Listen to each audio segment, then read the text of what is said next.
নজর রাখবো পরবর্তী সংবাদে। আজ শিক্ষক দিবস, 63তম শিক্ষক দিবস পালন করা হচ্ছে রাজ্যেও। কমলপুরের ছবি দেখাবো, সেখানেও মহা ধুমধামে শিক্ষকদের প্রতি চলছে সম্মাননা জ্ঞাপন। কমলপুরে আজকে টাউন হলে শিক্ষক দিবসের আয়োজন, বিদ্যালয় পরিদর্শক ও নগর পঞ্চায়েতের যৌথ উদ্যোগে অনুষ্ঠানের আয়োজন করা হয়। উপস্থিত ছিলেন চেয়ারম্যান থেকে শুরু করে উপস্থিত ছিলেন আন্টি ব্লকের পঞ্চায়েত সমিতির চেয়ারম্যান এবং অন্যান্য বিশিষ্টরা। প্রায় 17 জন অবসরপ্রাপ্ত শিক্ষককে আজকে পুরস্কার দেওয়া হয় অনুষ্ঠানকে কেন্দ্র করে। অনুষ্ঠানে কি বক্তব্য উঠে এসেছে শিক্ষকদের, শুনুন। আজকের দিনটি আমাদের শিক্ষক সমাজের জন্য উৎসর্গ করেছেন।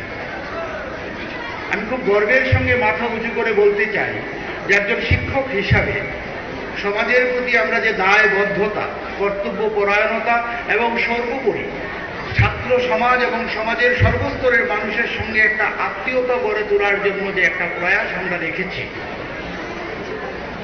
তার জন্য শিক্ষক সমাজ এই দিনটি পালন করার মাধ্যমে সমাজের সর্বস্তরে আমাদের অংশীদারিত্বর যে ঘোষণা আমরা দিই, তার জন্য আমি একজন শিক্ষক হিসাবেও গর্ববোধ করি।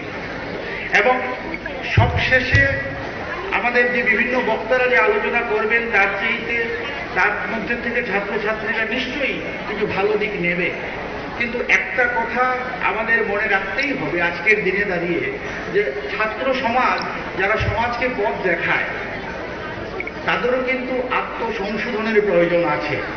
কারণ আমরা এমন একটা দিনের মধ্য দিয়ে যাচ্ছি যে দিনে অবক্ষয়ের কিন্তু গন্ধ আমরা দেখতে পাচ্ছি।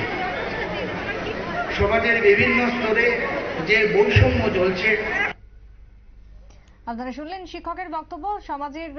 সমাজকে এগিয়ে নিয়ে যাওয়াই হচ্ছে মূল লক্ষ্য, ছাত্র সমাজকে গঠন করা, আর সেই পথেই শিক্ষকরা কাজ করে যাবেন, নিজেদের প্রচেষ্টা চালিয়ে যাবেন, সেই দাবি উঠে আসছে আজকে শিক্ষক দিবসকে ঘিরে। ছোট বিরতির পর ফিরবো, সঙ্গে থাকুন।